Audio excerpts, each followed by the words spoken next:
చెప్పవే, ఏది ధర్మమో ఏది అధర్మమో, ఏది ఉచితమో ఏది అనుచితమో, ఏది చెయ్యాలో ఏది చేయకూడదో అన్నీ తెలిసినప్పటికీ నా బుద్ధి ఏదైతే ఉందో మోహంలో చిక్కుబడిపోయింది, ఆ మోహాన్ని తొలగించవయ్యా అని ఆయన అడుగుకున్నాడు. అలాగే కఠోపనిషత్తులో దాన్ని మనం చూసినట్లయితే నచికేతుడు అనేవాడు ఉద్ధారకుడు అనేవాడికి కుమారుడై ఉన్నాడు. ఆయన సరోజికి యాగం చేశారు. యాగం చేసిన తర్వాత దక్షిణ ఏదైతే ఉందో మంత్రహీనం అదక్షిణం ఉంది శాస్త్రం.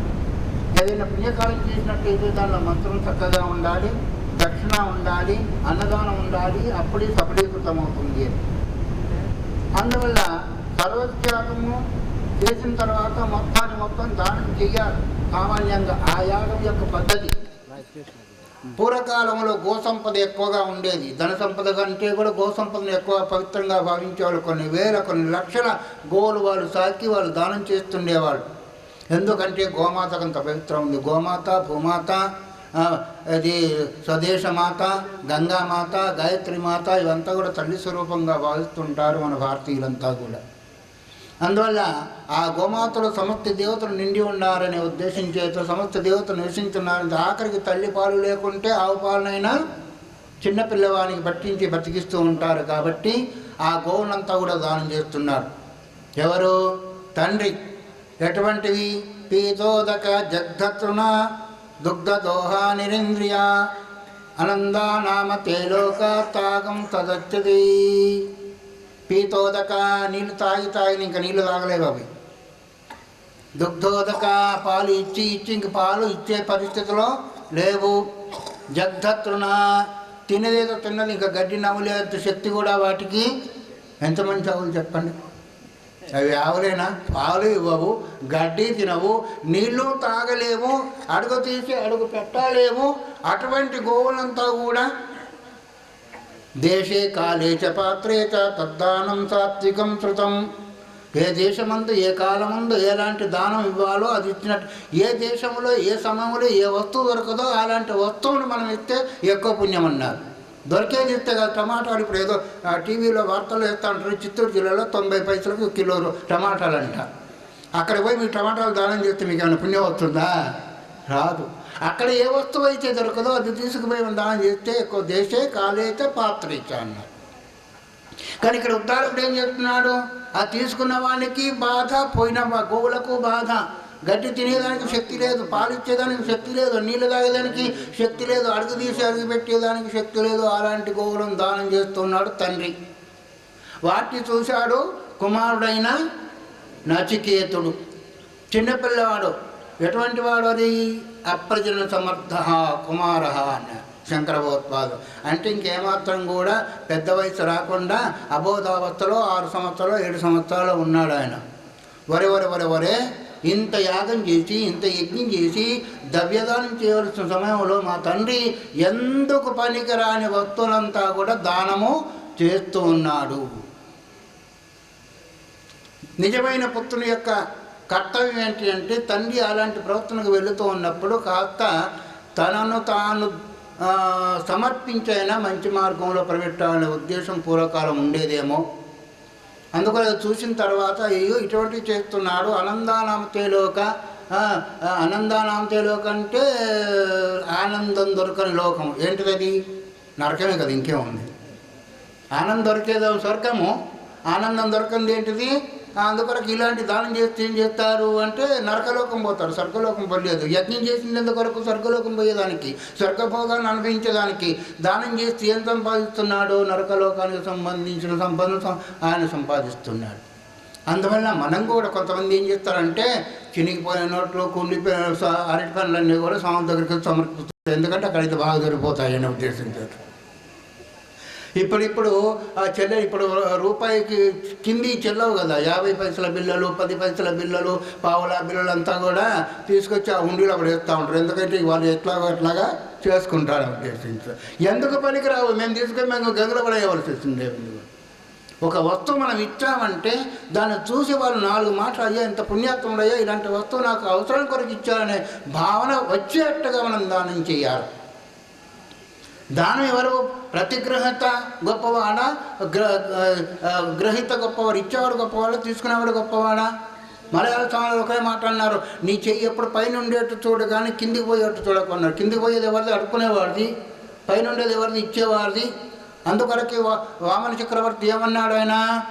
ఆనాటి ముల్లోకాలకు సమస్త బ్రహ్మాండాలకు నాయకుడైన లక్ష్మీపుత్రుడు, లక్ష్మీపతి అయిన, లక్ష్మీ సంపన్నుడైన అలాంటి నారాయణమూర్తి యొక్క చెయ్యి నా కింద ఉండి నా చెయ్యి పై ఉంటే మేలు కాదే అన్నాడు ఆయన.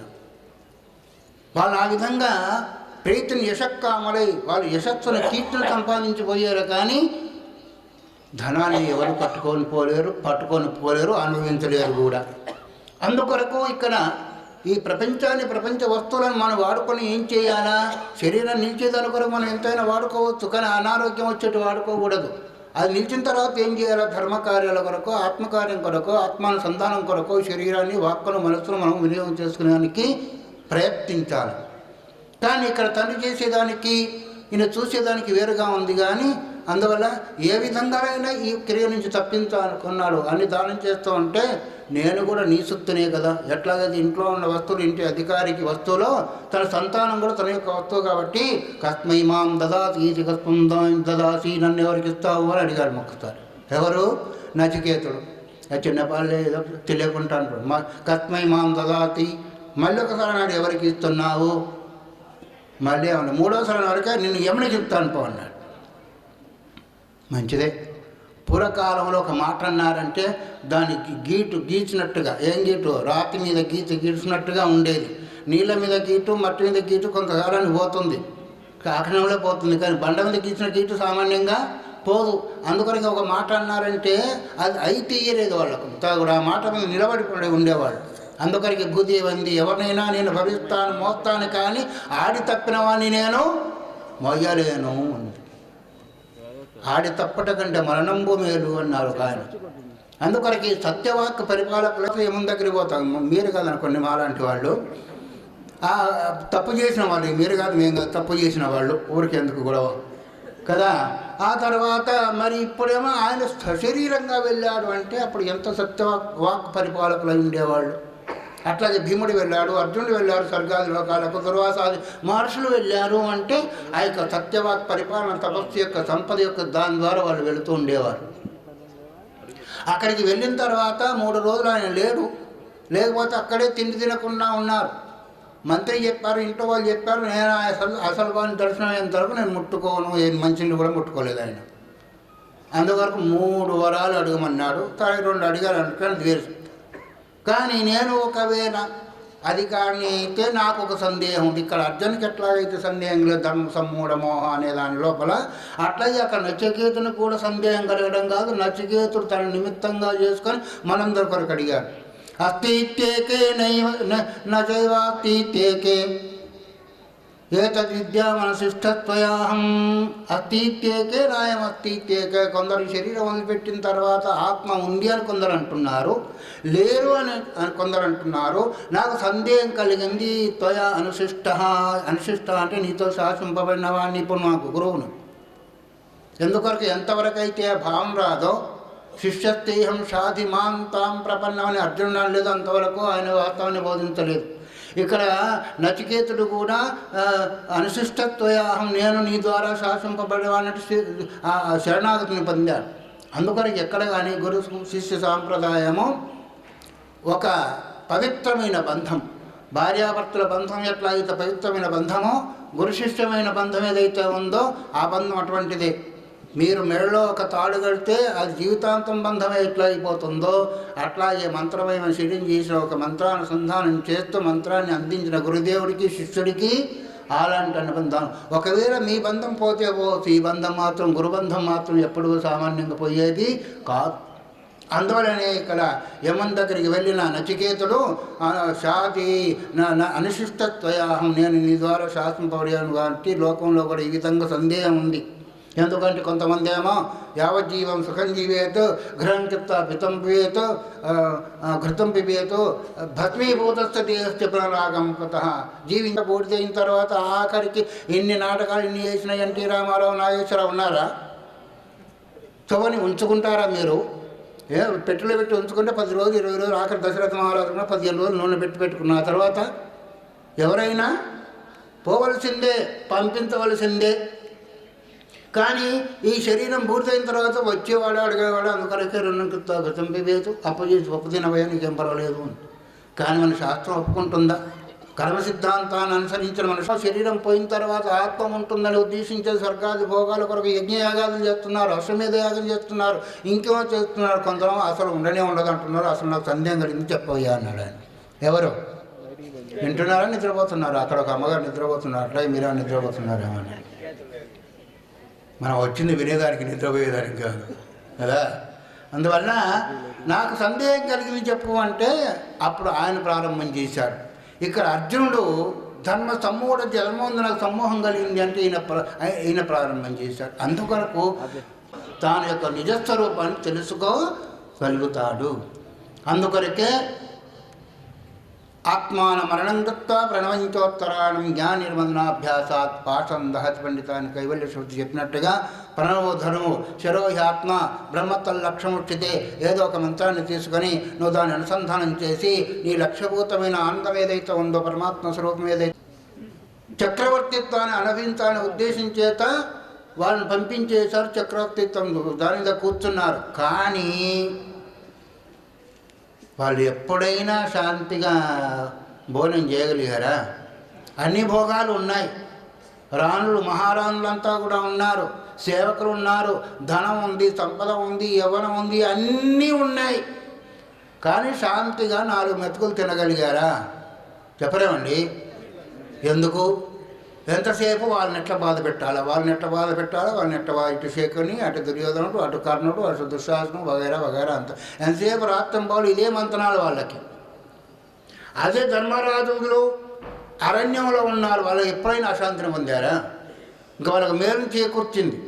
ఎందుకు అంటే ద్రౌపదీదేవి సూర్యుని ఆరాధన చేసి అక్షయపాత్రను సంపాదించింది. ఎప్పుడు ఏ పదార్థం కావాలంటే సిద్ధం సుమతి, వంట చేయక్కర్లేదు, పాత్రలు లేవక్కర్లేదు, పాత్రలు తోమక్కర్లేదు, ఇంకా వంట వాళ్ళతో పని లేదు, తోమి వాళ్ళ పనులు లేదు, అక్కడ పెట్టేసి లడ్డు పూరి వగైరా అంటే అన్ని పడతా ఉండే.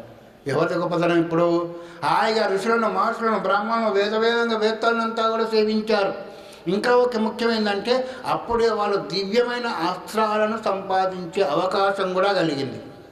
అర్జునుడు పాశుపతాస్త్రాన్ని, భీముడు ఇంకోటి, ఫలానా అంతా కూడా. ఇప్పుడు వాళ్ళు అరణ్యంలో ఉన్నారా, రాజ్యంలో ఉన్నారా? వీళ్ళు రాజ్యంలో ఉన్నారా, అరణ్యంలో ఉన్నారా?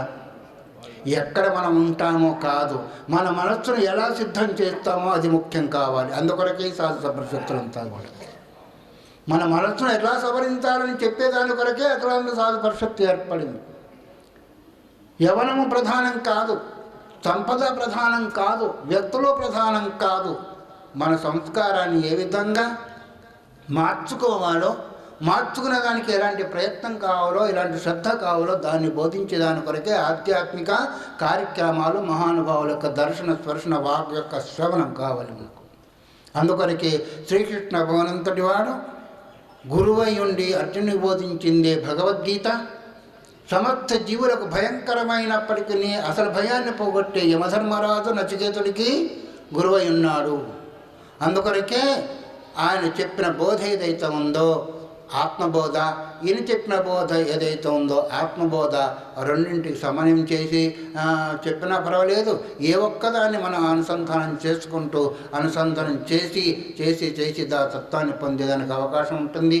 అందుకని ఇంకా మహానుభావులు ఉన్నారు. ఏదో ఉపఘాతము మనం చర్చించుకోవాలి, చెప్పుకున్నాము. మొత్తానికి ఏదైనప్పటికీ సందేహం కలగకుండా పోదు. జీవుడికి సందేహం కలగడం అనేది సహజము.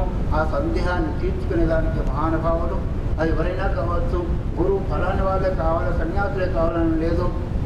ఇంట్లో ఉంటే ఇంట్లో వాళ్ళే గురువులు, వాళ్ళు లేకపోతే బయటి వాళ్ళ గురువులు. కొందరికి తండ్రి గురువు, కొందరికి తల్లి గురువు, కొందరికి భార్య గురువు, కొందరికి భర్తే గురువు. ఎవరు లేకపోతే యాజ్ఞవల్కుడు, మైత్రికి గురువు, చూడాల సిద్ధిధ్వనుడికి గురువు, తర్వాత కొడుకు ఎవరు కపిలుడు, దేవహూతికి గురువు. ఇలాగంతా కూడా ఇంట్లోనే జ్ఞానంలో ఇంట్లో బయటికి వెళ్ళవలసిన అవసరం. ఇంట్లో తినడానికి తిన్నట్టు బయటకు పోయి ఎవరైనా అనుకుంటారా? పడుకోరు. అట్లాగే అలాంటి దివ్యమైన సంపద కలిగిన వాళ్ళు ఇంట్లో ఉంటే వాళ్ళ గురువు లేకపోతే బయట వాళ్ళైనా మనం స్వీకరించి వాళ్ళ ద్వారా మంచి వాక్యాలను మన యొక్క మనస్సును మలుచుకుని దాన్ని ప్రయత్నం చేసేది ఏదైతే ఉందో అదే మానవ జీవితం యొక్క ముఖ్య పరమావధి. అది కాకుండా కేవలం తినడం కేవలము పడుకొని నిద్రపోవడం అయితే ఈ శరీరం అక్కర్లేదు. ఏ శరీరమైనా మూడింటిని సాధించవచ్చు.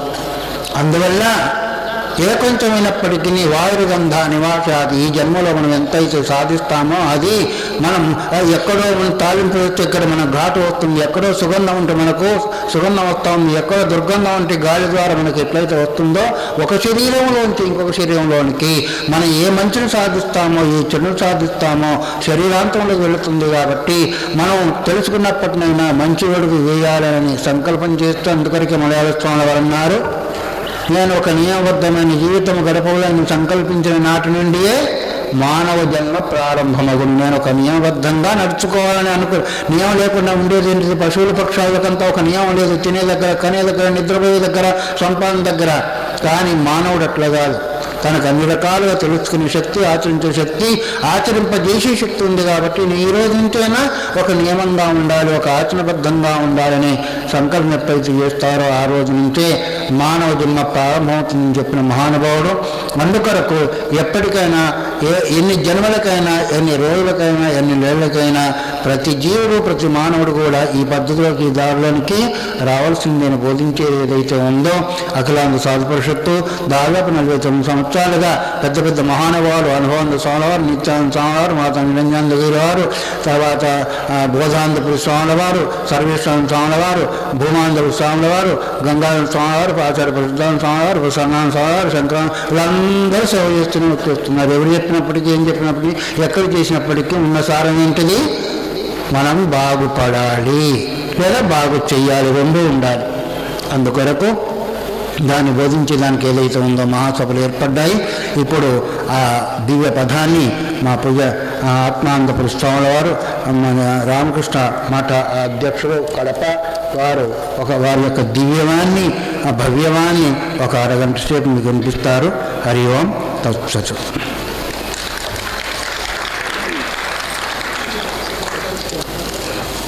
నిత్యమనంతరూపం భక్తానుకంపాధృత విగ్రహం వై ఈశావతారం పరమేశమిత్యం తం రామకృష్ణం శిరసా నమామి.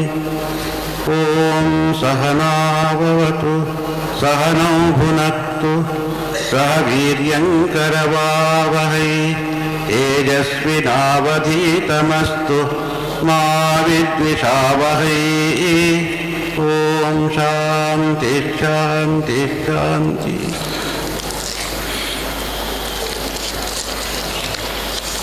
ఈరోజు ఈ అద్భుతమైన అఖిలాంధ్ర సాధు పరిషత్తు 49th సమావేశంలో పాల్గొంటూ ఇప్పుడు మేము పరమ పూజ్య శ్రీ ఆచార్య శంకరానందగిరి వారి కఠోపనిషత్తు, మళ్ళీ ఆధ్యాత్మిక జీవనానికి సంబంధించిన మాటలు విన్నాం. అద్భుతంగా చాలా ఇక్కడ వచ్చిండే సాధు పొంగోలందరూ అందరికీ నా ప్రణామాలు సమర్పిస్తూ, నేను చెప్పేది వాళ్ళకి ఎవరికోనూ అక్కర్లేదు. ఎందుకంటే ఉదయం నుంచి సాయంత్రం అంటూ మేమే వింటూనే ఉంటాము, చెప్తూనే ఉంటాం.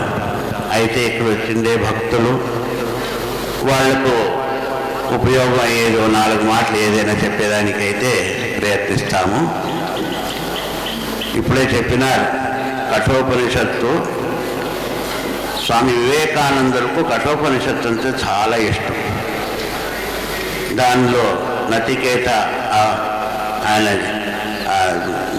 పర్సనాలిటీ ఏది ఉందో ఆయన ఆ శ్రద్ధావివేశ, ఆ శ్రద్ధ ఆయనలో ఉండిన శ్రద్ధ ఆయనకు ఆత్మజ్ఞానాన్ని కలిగించేదానికి యమరాజు వరకు పోయి ఆయన దగ్గర ప్రశ్నలు అడిగి ఎన్నో ప్రలోభనలు చూపిస్తున్నాను, దాన్ని ఒక్కటిని చేయకుండా ఆయన అడిగి కనుక్కునేదానికి అయ్యింది. ఆ రకంగా ఉండే పట్టుదల కావాల్సి వస్తుంది. ఎందుకంటే పోయేటప్పుడు ఏమైనా కొద్దిగా ఏమో చిన్న ప్రలోభన ఇచ్చినాను, మేము ఏ పనికి వచ్చినామో అదే మర్చిపోయి అక్కడ మేము వేరే మార్గాన్ని పట్టుకుంటే అయ్యలేదు. మేము ఆ కథలో చూస్తాము, యమరాజుడు ఎంతో ప్రయత్నం చేస్తున్నాడు. నువ్వు ఏమేమో అడుగు అంతా ఇస్తాను నీకు, అన్ని రకాల సుఖభోగాలు ఎన్ని సంవత్సరాలు కావాలనో అన్నీ నేను ఇస్తాను. ఈ చిన్న కుర్రవాడు నువ్వు, నీకు అర్థం అయ్యలేదు ఆత్మ జ్ఞానం అనేది ఏమనేది, ఇది వదిలిపెట్టి ఏంటారు. వాళ్ళు వదిలేదు. నీ రకంగా ఉండేని నా ఒక గురువు నాకు చిక్కిలేదు, నువ్వే చెప్తున్నావు. ఎన్ని పుట్టిన వాళ్ళంతా మరణిస్తారని నువ్వు ఎన్నో సంవత్సరాలు చెప్పదు, 5 ఏళ్ళ తర్వాత నువ్వు మమ్మల్ని పిలుచుకొని పోయేవాడు ఉన్నావు. కాబట్టి అదేమీ ఒప్పుకోలేదు. ఆ రకంగా ఉండే పట్టుదల ఉండాలి అని స్వామీజీ చెప్తారు. మళ్ళీ మా ఉపనిషత్తులో కానీ గీతాలో కానీ అన్నిట్లోనూ ముఖ్యమైన చెప్పేది అది ఆధ్యాత్మిక జీవనంలో మేము మా స్వరూపాన్ని కనుక్కుంటే మా నిజమైన ఆనందాన్ని పొందేదానికి అవుతుంది. లేకపోతే ఈ శారీరకంగా ఉండే ఆనందాలు అంటే